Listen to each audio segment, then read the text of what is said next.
Hello, world. Welcome to the Shannon Joy Show.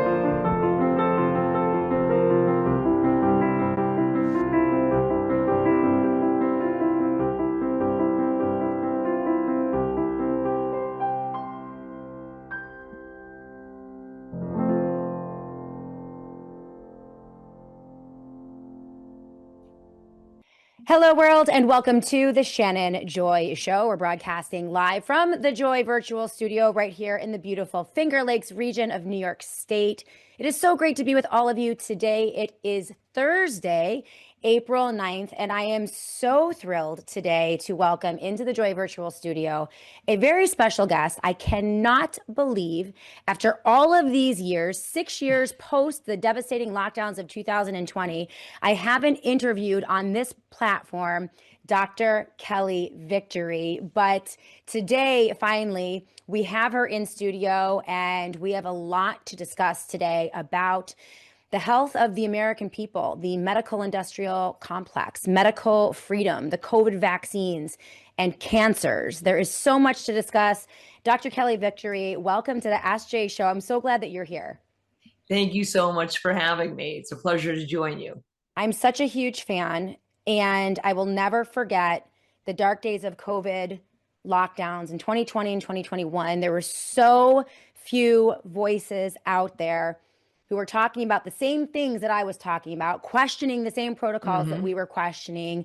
And there was you with Dr. Drew, very often presenting him with information that he hadn't been aware of as we kind of worked through this terrible time.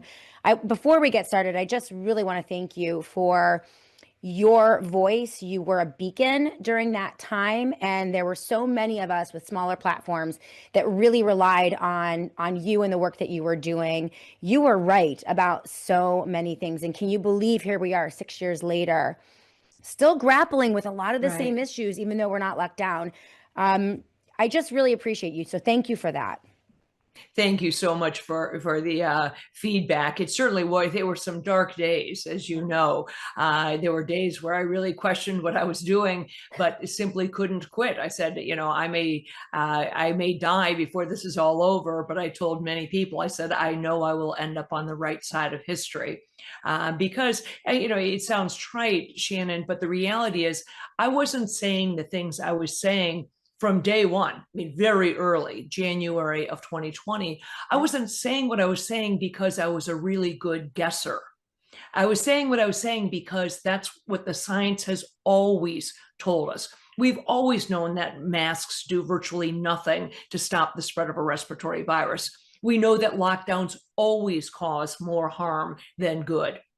There is no such entity as, you know, locking down or quarantining healthy people. You quarantine sick people, not healthy people, and on and on. We knew in those very early days that children were at such a de minimis risk from COVID as to be fundamentally zero, and that there was no rationale for keeping them out of school, out of sporting events, and those sorts of things. And then God only knows when they started talking about an mRNA-based, quote, vaccine, the wheels came off the bus. And I said, this is insanity. This is a technology, a platform that has been worked on for decades. That is true. And it has failed every single time. So I was out there saying it slowly over time. More and more people came to speak. But the reality is we are still at a huge risk, Shannon, for this happening again. And by this, what I mean is the powers that be, governmental agencies, quote unquote, public health experts, states, you know, whoever it is, medical boards, using and employing fear as a way to manipulate people's actions or behaviors.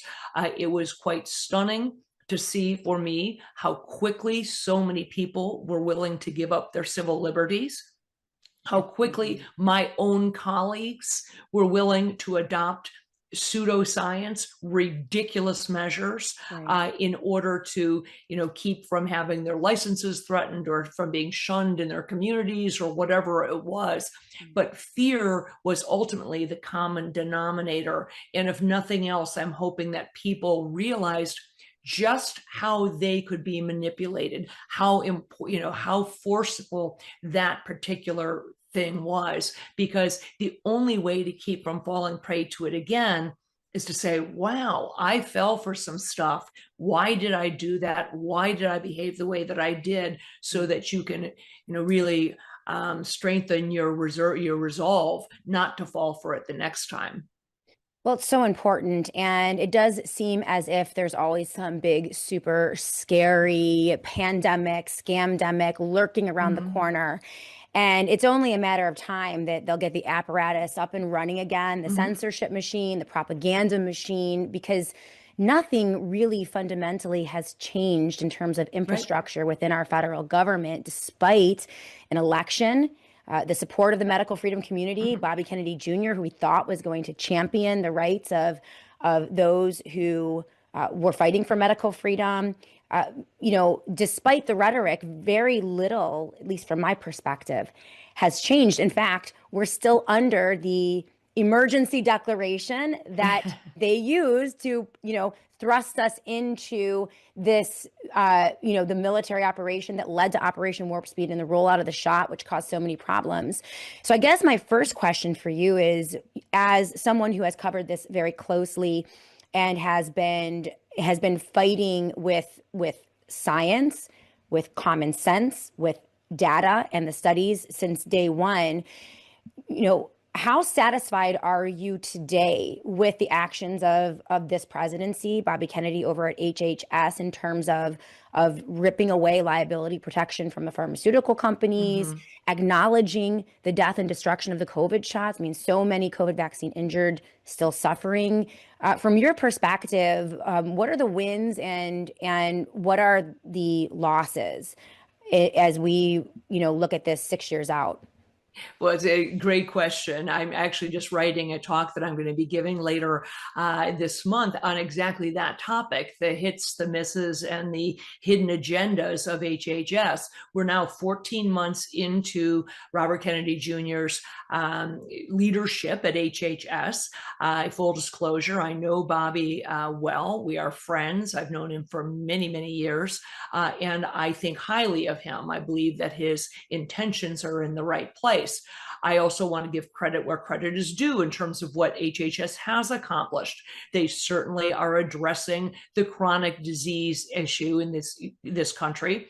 80% of adults have at least one chronic condition: hypertension, heart disease, diabetes, asthma, whatever it is. And they are addressing that, looking at the toxins in our food system and in our environment, trying to address issues with pesticides, the fact that our food pyramid was fundamentally upside down and relied heavily on carbohydrates and toxic seed oils. They're addressing the foods that people are allowed to buy on public assistance, the SNAP program, Right. and what foods we serve in hospitals. All good things. They're addressing and looking a task force to look at autism, and they're looking at microplastics. But the harsh reality, Shannon, is that despite what Bobby Kennedy and other people might want to do in Washington, there are powers more, forces more powerful than they. I don't think for a minute, unfortunately, that Bobby Kennedy will be allowed to remove the COVID mRNA shots from the market, that they will be allowed to expose the overwhelming evidence of harms of those shots, that they will be allowed to remove the liability protection. As much as I want those things to happen, and to be clear, to clarify, the liability protection that is enjoyed by the pharmaceutical companies that make vaccines is a result of the 1986 National Childhood Vaccine Injury Act that was passed by Congress all those years ago. Prior to 1986 and that liability protection, the number of vaccines on the childhood vaccine schedule was somewhere between 6 and 8, depending on what state you lived in. Now that number burgeoned up to 85 shots. Right. Think about that. From birth to age 18, 85 shots on the childhood vaccine schedule. So under Bobby Kennedy's guidance and leadership, they pared that down. President Trump supported the idea that we should be more in line with other westernized countries. Specifically, they looked at Denmark that has a total of 11 shots. So they got rid of all these. And when I say got rid of, they didn't eliminate them from the market. They didn't eliminate insurance companies for paying for them. They took them off of the childhood vaccine schedule, which is what schools and states typically use to drive what the mandates are to attend school, for example, or to participate in things. Unfortunately, as soon as that was done, a rogue district court judge up in the People's Republic of Massachusetts, Brian Murphy, a Biden-appointed judge, took on a case from the American Academy of Pediatrics, of all things. Why would the American Academy of Pediatrics be aghast at the idea that the vaccine schedule was being pared down? And it's entirely because their funding comes from the pharmaceutical companies. The American Academy of Pediatrics is the lapdog of big pharma. And they brought this case to Judge Brian Murphy, who with a simple, bang of the gavel, undid everything that Bobby Kennedy and HHS did with regard to vaccines over the past 14 months. He eliminated every decision they made with regard to the vaccine schedule. It means if this stands, and this ruling by Judge Murphy stands, and I certainly hope that it doesn't, I don't think that it will, but if it does, it means mercury is back in vaccines, hepatitis B vaccines for newborn babies back in, COVID mandated shots for kids to attend school, and we're back up to the 85 shots in 18 years. So the world is sort of upside down. I'm trying to give credit, as I said, where credit's due to the work they're trying to do, but they're fighting an uphill battle. You're much nicer than I am. And I congratulate you on your diplomacy. I appreciate that. We need it. But you did make the statement that you made that Bobby Kennedy will not be allowed to address COVID-19 vaccine injury. He won't be allowed to address the toxic nature of so many of the shots on the childhood vaccine schedule. He won't be allowed to address vaccine mandates for children across the country. In New York State and California, children are still denied daycare, preschool, elementary education, secondary education, if they are not 100% following the childhood vaccine schedule. And parents and physicians and pediatricians are being persecuted in both of these states who are allowing for exemptions, medical exemptions. It's absolutely terrible. But my question is, I mean, we have a president who appointed Bobby Kennedy Jr., who said that he was going to address medical freedom and some of these issues. We have Bobby Kennedy Jr., who's in a position of power. He, at the very least, has a bully pulpit.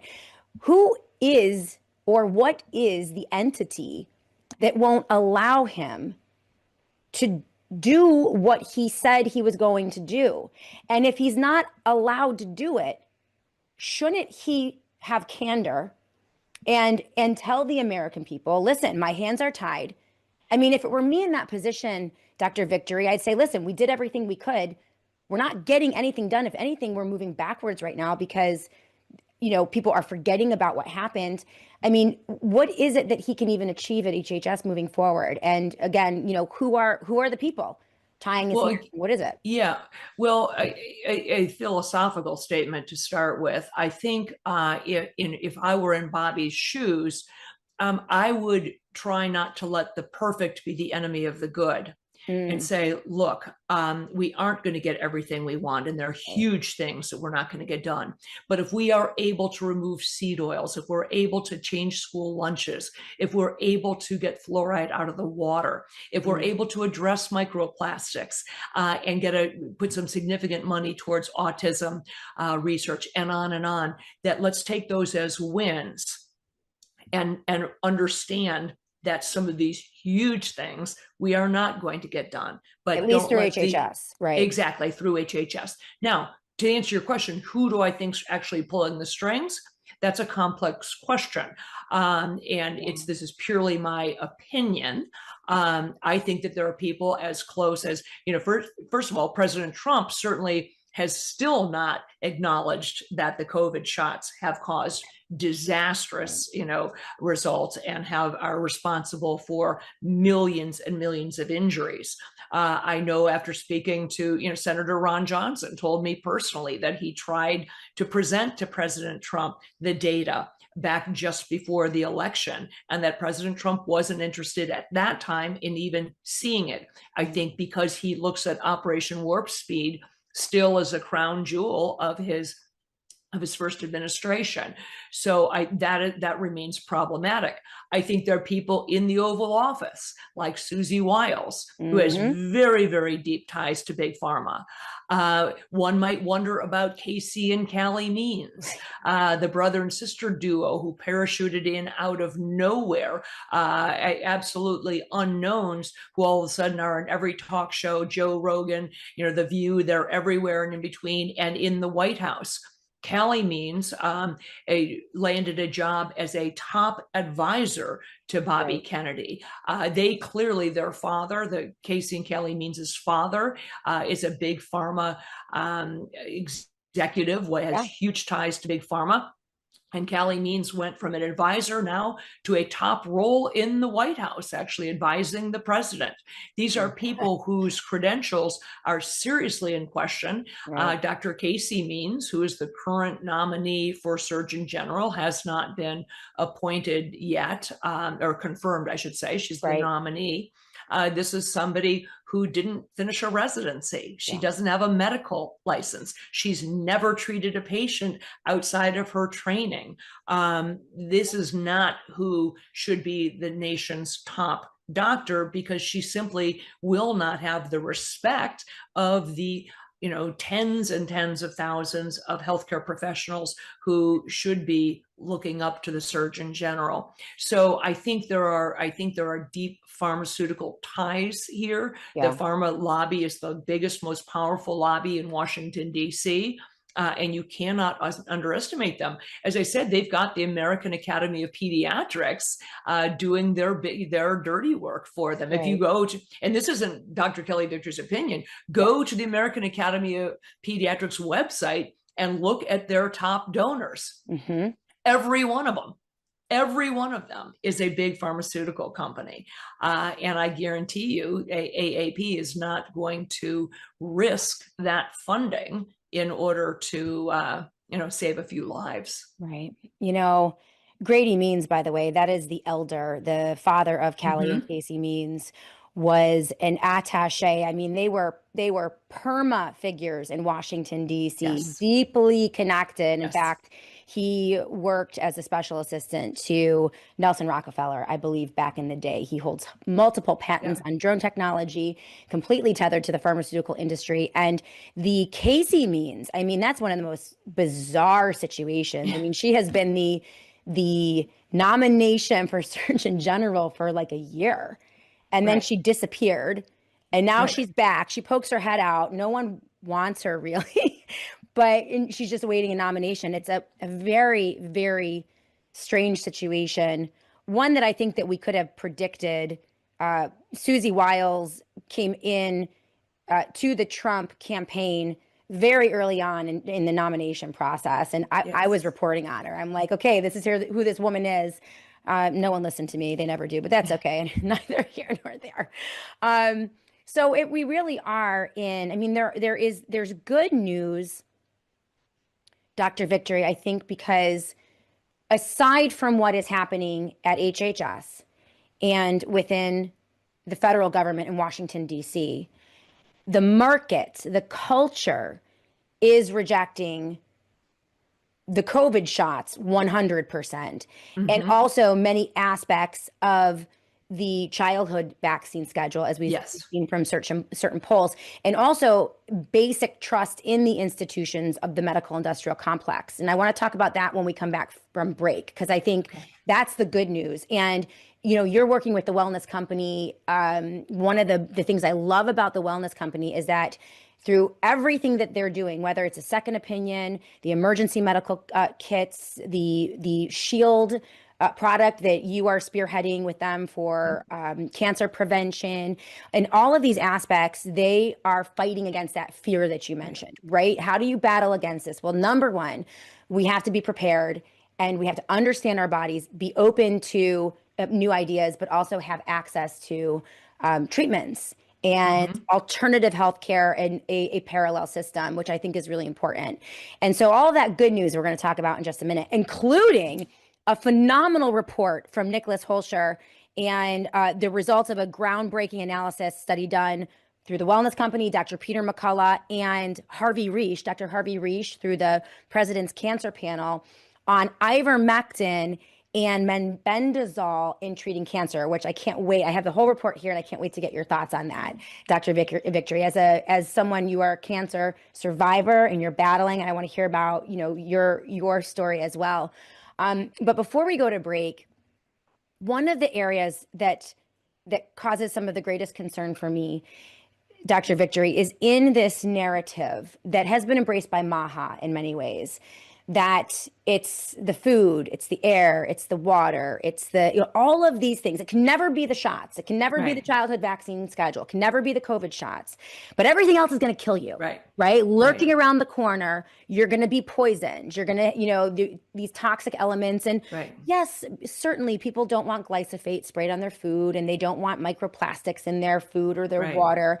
But at the end of the day, when you look at injection versus ingestion and chronic disease, I worry that this discussion, that this obsession over all of the other things in our environment that could be killing us, while omitting any discussion about the injections, is very damaging and makes it difficult for people to really put into perspective how dangerous shots can be. Your thoughts on that? No, I think that is shared, that concept, that thought, Shannon, is shared by many people, including me. It's the constantly, look at the shiny object over here so that we don't talk about the elephant in the room, which is vaccines. Remember, look, it wasn't that long ago that they announced, oh, it looks like it's Tylenol that causes autism. Because God forbid it would be the reason the child got the Tylenol was because he or she developed malaise and fever and muscle pain after getting a vaccine or 7 on that day in the doctor's office. So believe me, they're always trying to obfuscate. They never want you to look at the vaccines.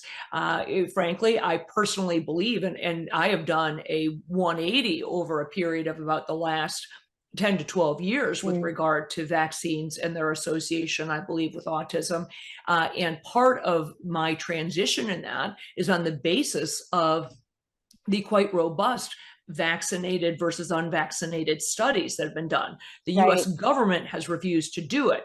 But Bobby Kennedy, along with his colleague Brian Hooker, actually looked at those populations and they are available. The Amish are one, but there are other pockets of completely unvaccinated individuals. And it turns out that those completely unvaccinated populations are not just healthier than vaccinated populations, they are healthier by orders of magnitude. They couldn't find an incidence of autism. They couldn't find a peanut allergy. They couldn't find a childhood asthma case, and on, rates of cancers, all these things. So I think when you look at this really compelling data with regard to, let's look at, are vaccines really making us healthier? I know that, and Dr. Bowden, who you know well, would agree that we were fundamentally lied to during our training. We were taught that it was the polio vaccine, for example, that ended the scourge of polio in this country,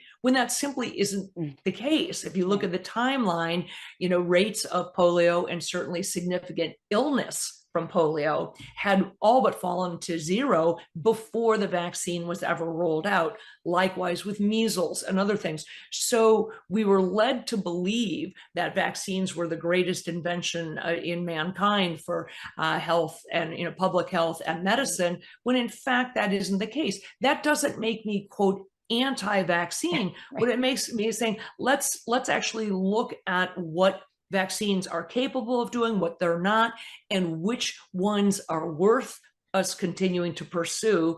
I maintain, and I say it every day at some point, you cannot vaccinate your way to good health. Right.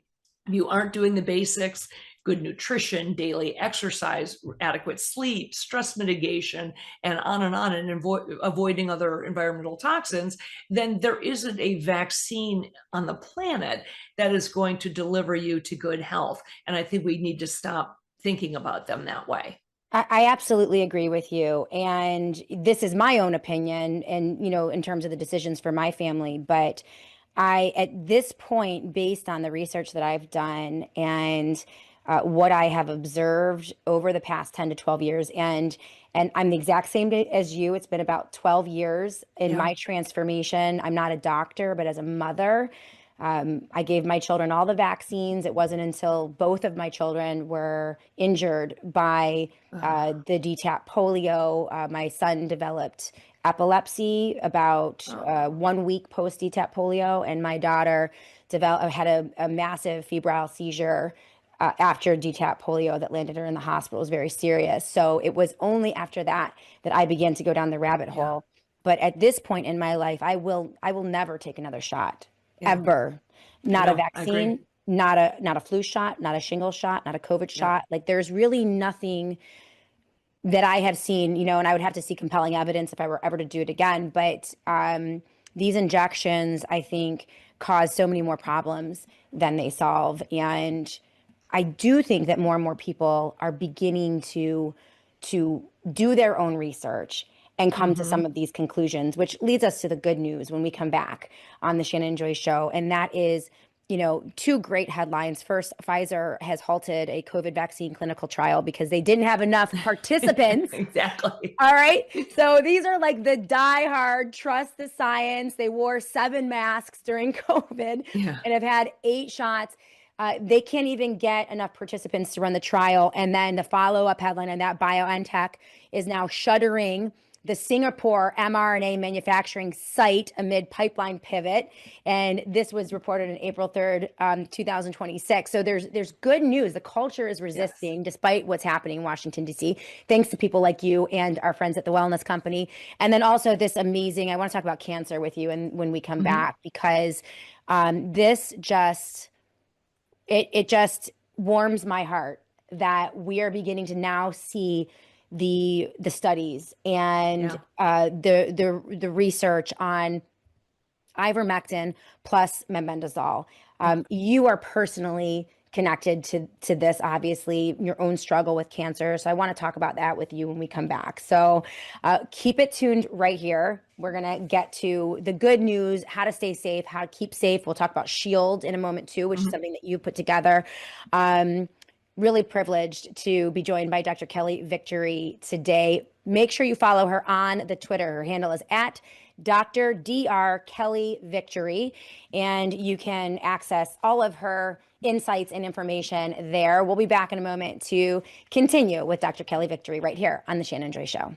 Hey everyone, I am so proud to recommend Shift Gold to this audience as the gold standard for metals purchasing and investing.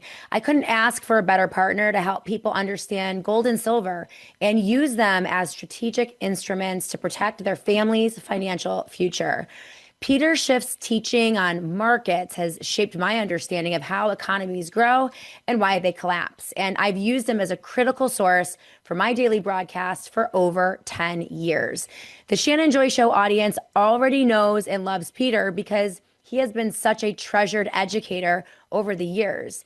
He is now the preeminent source for rock-solid financial analysis around the world. And this is because he understands the immutable laws of natural markets and his stalwart unwillingness to veer from absolute truths regardless of economic fads and political pressures. Bottom line, he doesn't sell out. And that means a lot to me. I trust Shift Gold, and you can too. Go to shiftgold.com/joy today to get started. You'll find some of the lowest spot prices for gold and silver and critical information on protecting your retirement savings with a gold or silver IRA. That's www.shiftgold.com/joy. Hedge against the chaos with our friends over at Shift Gold. At 123.com/joy. Everything that you're going to need for preparation: generators, solar panels, Faraday products. If you want to disappear and protect yourself from the surveillance state, they have an entire line of amazing Faraday products called dark bags. They're always 10% off at the satellite phone store if you go to sat123.com/joy. That is sat123.com/joy. The satellite phone store has supported the Shannon Joy Show for many years. They are amazing partners, and let's help the companies that help keep the lights on here at the Shannon Joy Show. So if you are in the market for any of their products or services, make sure you use that promo code JOY and go to sat123.com/joy. That's sat123.com/joy. Please head over to theshannonjoy.com, theshannonjoy.com. This is my independent platform. It is my website. I own it. And the email list that I have created with all of you, those of you who have signed up for the Shannon Joy daily email, it is so important. It's the most critical element in terms of my connection to all of you. Should I be deplatformed on YouTube or Twitter or Rumble or any of the platforms that we are pushed out on today, it is my one line to all of you. It's where I can contact you directly and let you know where to find the show. I will never forget the censorship of 2020. I was permanently suspended on Twitter. I was completely shadow banned on Facebook. I lost the entirety of both audiences in the span of 30 days. In the early days of the Shannon Joy Show, I was completely yanked off of a radio station because I continued to critique Donald Trump, and it was a right-wing radio station. Overnight, I lost my entire platform. Thank God 10 years ago, or was 8 years ago, I had built up a presence on Twitter and Facebook and was able to continue the show until I moved it to another platform, a 50,000 watt radio station just down the road. But I am very familiar with being deplatformed and it happening very fast. That email list is everything. It is my pipeline to all of you. So if you haven't signed up for the SJ email list, please do so today. Go to theshannonjoy.com. That is theshannonjoy.com, and make sure that we're connected. Welcome back, everyone, to the Shannon Joy Show. Today, we're joined by Dr. Kelly Victory. She's a board-certified trauma and emergency physician. She is a specialist in disaster preparedness, and she's also the chief emergency and disaster medicine at the Wellness Company. She has decades of experience, and the most important thing is that she had her head on straight during the insanity of COVID lockdowns, was such a voice of reason, and really had great impact in standing for the truth, not being afraid to tell the truth and saying it over and over and over.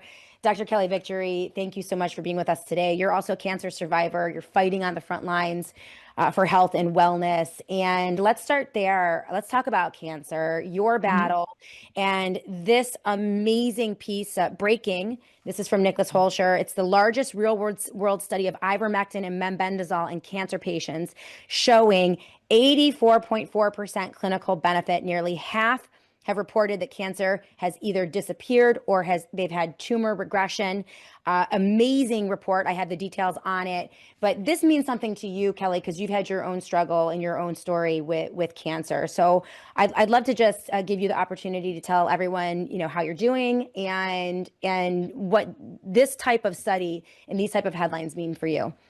Sure, absolutely. Well, as you said, I am a cancer survivor. I am currently, as I sit here before you, cancer-free and hopeful that we will stay there. I was diagnosed with breast cancer in July of 2023. Quite a surprise.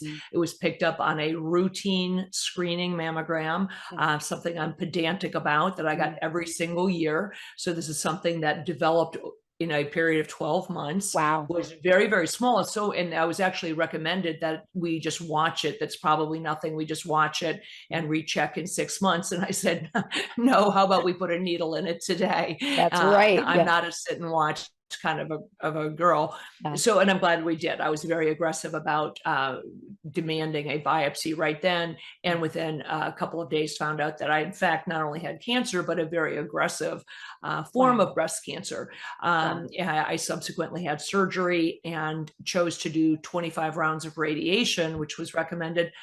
But then I made a different choice. The protocol that was recommended to me by multiple oncologists was to start a chemotherapy regimen.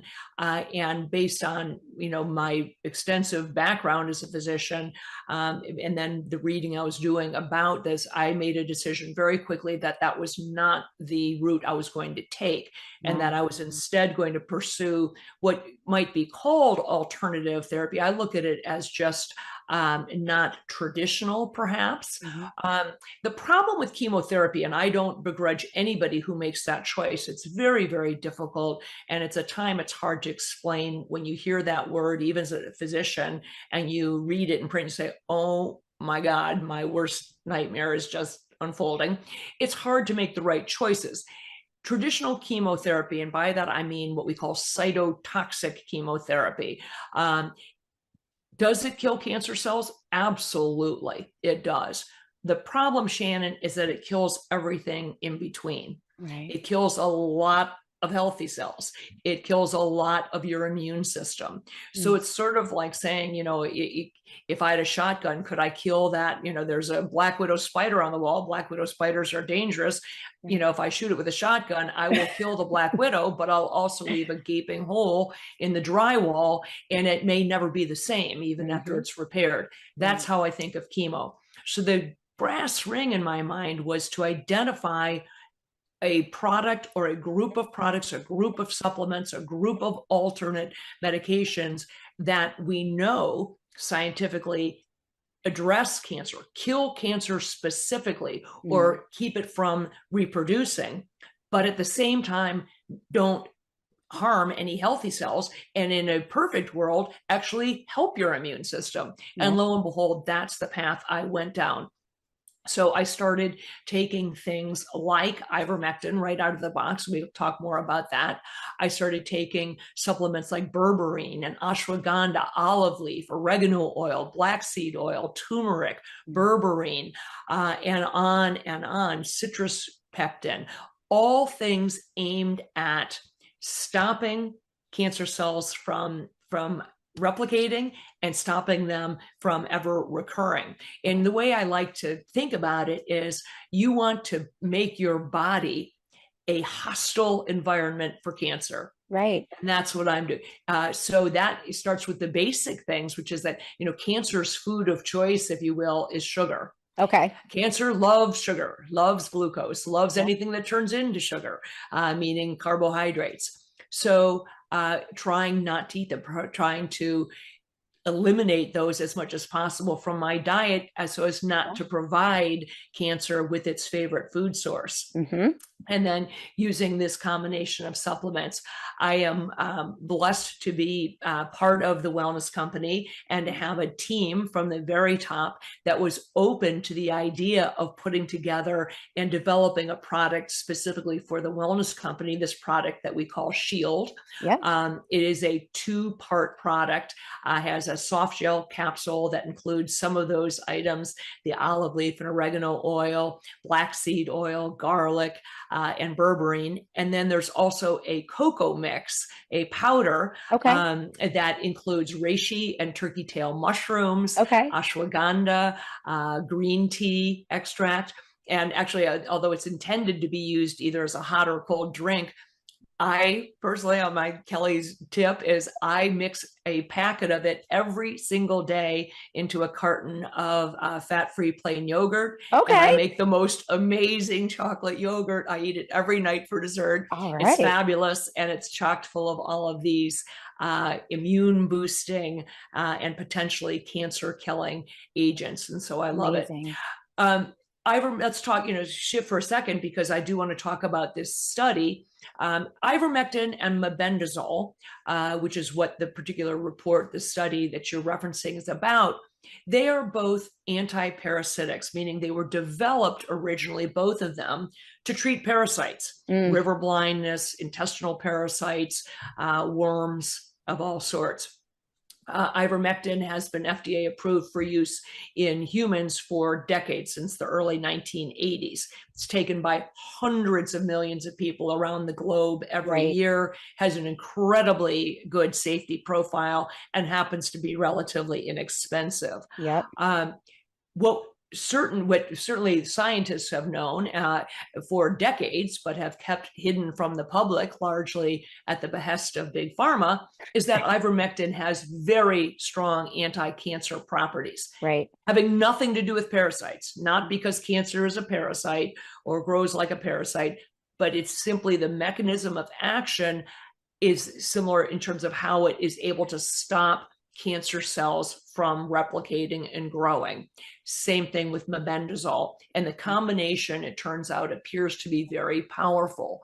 So we have been selling a product that includes the combination of the two, both as a parasite cleanse, but also making it available to people who are cancer patients who are taking it specifically because of what we have learned about its impact potentially on cancer. And incidentally, Shannon, this can be taken whether or not you choose to do the other more traditional things. You can take it alongside of chemotherapy. You can do it along with the other regimens. So it's not an either or situation. That's what I chose to do, but you don't have to make that choice. You can do both. You can do the radiation and surgery and chemo and still avail yourself of ivermectin and mebendazole. So what we did, we actually had quite a few people who had been doing this for a period of some months. And so we at the Wellness Club, we had almost 200 patients, 197 patients. And Dr. Harvey Reish and I wrote a very simple questionnaire to query people about their experience taking this medication for cancer. Specifically, what kind of cancer did you have? Did you have any side effects from the medication, from the ivermectin mebendazole? Did those side effects change how you took it, or did you stop? And most importantly, what's the outcome been for your cancer so far? And again, this is just a self-reported study. No one is claiming this is a large randomized control trial, or that this proves definitively that this is the cure for cancer. We're simply saying, what happened to your cancer? And it turns out 84% of the 197 people reported a positive outcome, meaning either complete absence of cancer, they don't have any evidence of cancer at all, or they had regression of their cancer.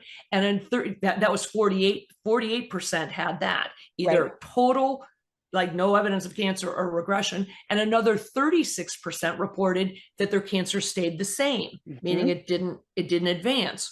Only 15.5% had their cancer progress. So again, pretty compelling. Now, again, these people are doing a combination. They're doing other things. Some of them are taking chemo, some did radiation, some are doing other, supplements.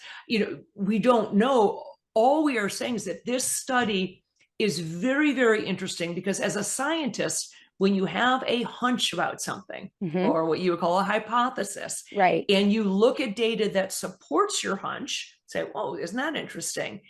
It motivates you to say, we need to investigate further. This is how science is done. This is how it's supposed to happen. So we know that their preliminary findings, it was a group of 200 people, self-reported, observational study. But boy, we sure are hoping that given, when you add this to the growing body of evidence people are seeing clinically, many of our colleagues are saying, I've got half a dozen patients myself on it, and they're seeing good results.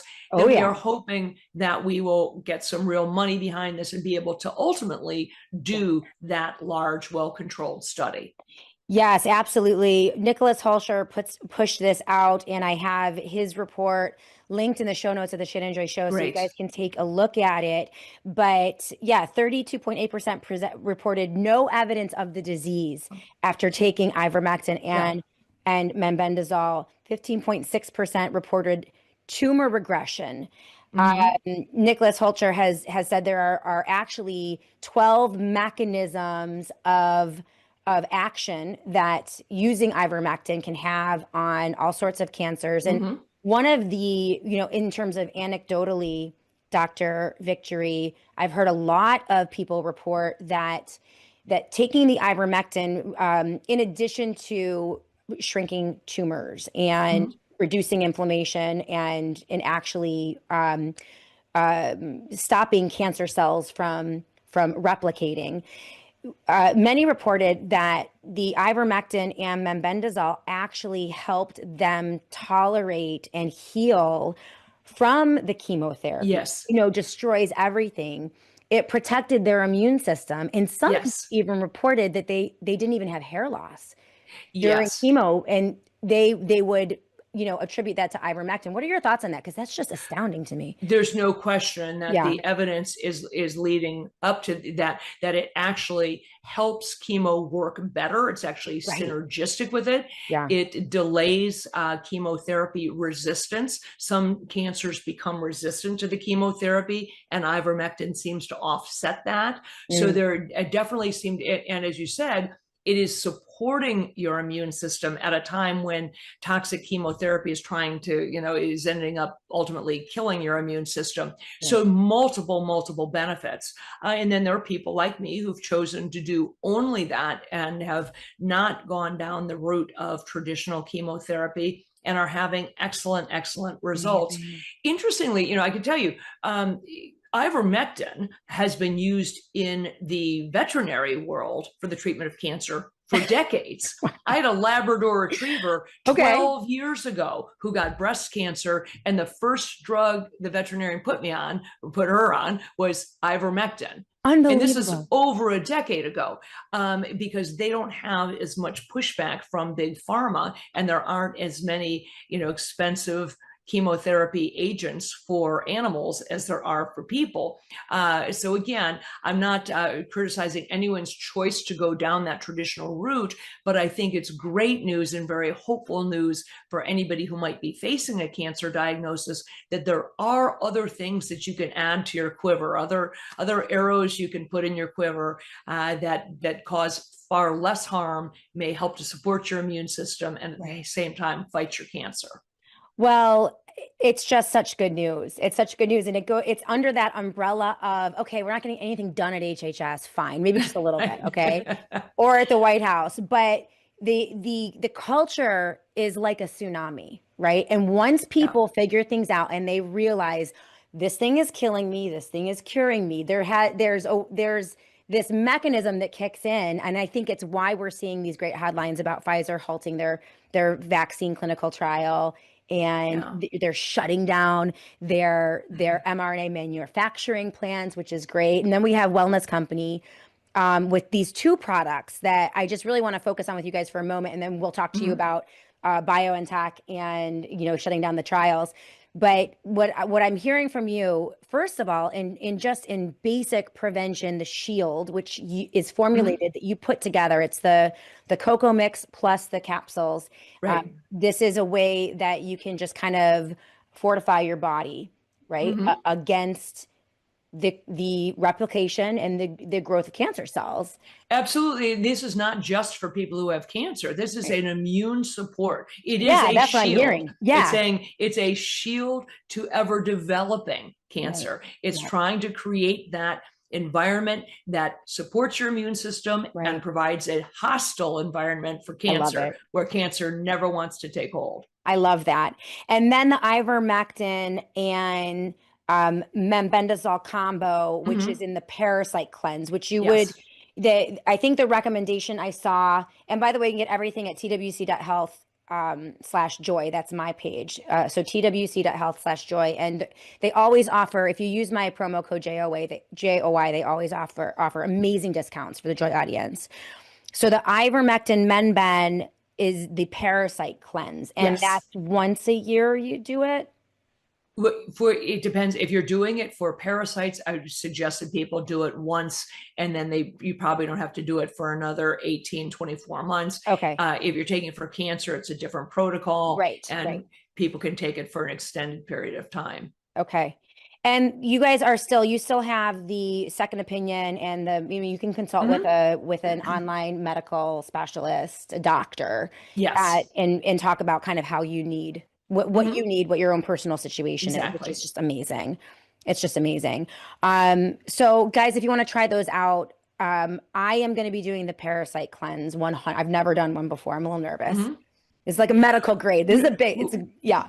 Well, it's interesting because we didn't really understand, I don't think, it's 10, 15 years ago, how many people might actually have parasitic disease. We always thought, or I always thought about it as sort of a third world country issue, Right. and Right. never thought, well, nobody in the United States has parasites. Yeah. But things have changed a lot. First of all, take just the number of people who eat some sushi, eat raw food. Right. We have changes in our travel, the way we travel, where you go out of the country, changes in sanitation. We have a larger immigrant population here, so people are bringing in things from these other countries. Yeah. So lots of reasons, and there are a host of sort of these vague complaints that people have: brain fog, muscle aches, Mm. joint aches, easy fatigability, all of these things. And some of them may well be related to a parasite load Right. that is very easy to eliminate by a simple course of these two very safe, very effective, very well tolerated anti-parasitic drugs. Right. Right. Even in addition to all of that, the amount of people who have pets, multiple pets, who Yeah, sleep in their beds. exactly. I mean, I've seen all the Right. TikToks of them like kissing their dogs and kissing their cats. I'm like, it's actually probably worse here in the US because we are so pet focused and pet Yes. central. So, yes, yes, you might want to consider the parasite cleanse, Yeah. everyone. We're running out of time. I have to let you go, Dr. Victory. Before I do let you go, how do you feel about these great headlines? The mRNA, despite lack of action in Washington, D.C., we're seeing real signs that the COVID shots might be on the way out. Your thoughts really quickly before we wrap up. Well, I certainly hope that they are. They were taken off of the childhood vaccine recommendation schedule by HHS, Yep. and pending the this court case that's going to be appealed, I'm sure, where Judge Murphy overruled that. The reality is most people understand now that children don't need these. If Mhm. you have a particular case, they certainly are still available. As you said, uptake, interest in these vaccines is at an all-time low. I think Yes. it's in the single digits, two, Let's 3% of go. people Come on continuing now. to get this insanity. The idea of a vaccine where you have to get a booster every 15 minutes to make it work, it really should make you, even if you're not a scientist, you should start to say, well, I've never heard of that before. If a vaccine is so great, so effective, they shouldn't have to give you a free Slurpee to compel you to get it. Right. And they certainly shouldn't need liability protection. I don't Right. know about you, but I wouldn't buy, an iron or a toaster oven or a lawnmower that said on the outside of the box, if this thing malfunctions and kills you or your child, good luck to you. Right. And that's fundamentally what the vaccine manufacturers have. They need it for only one reason, and that's because many of these shots absolutely are not safe, and they Mhm. haven't been through the rigorous safety testing, full placebo trials that they should Right. have been required to do. 100%. I mean, and so we're right in process here, but I think we're moving in the right direction thanks Yeah. to voices like yours and really amazing sponsor. I'm really thankful. I've been blessed. I know Dr. Peter McCullough so well. We've had him up here to Rochester, New York multiple times, and I've been able to meet Foster Colson and Peter Galuli and just an amazing team, including you, Yeah. Dr. Victory. So, building up that parallel institution, so incredibly important. Keep up the great work, and I can't wait to have you on again in hopefully a couple months to look at the news of the day. Appreciate you. Thank you so much. All right, you're welcome. And thank you guys for being with us today. on the Shannon Joy Show. Make sure that you do support our sponsors, twc.health/joy. That is my URL. That's my landing page. They always have a ton of great deals for the Ask Jay audience. Just use that promo code JOY. Have a great day, guys. We'll be back tomorrow to do it all again right here on the Shannon Joy Show.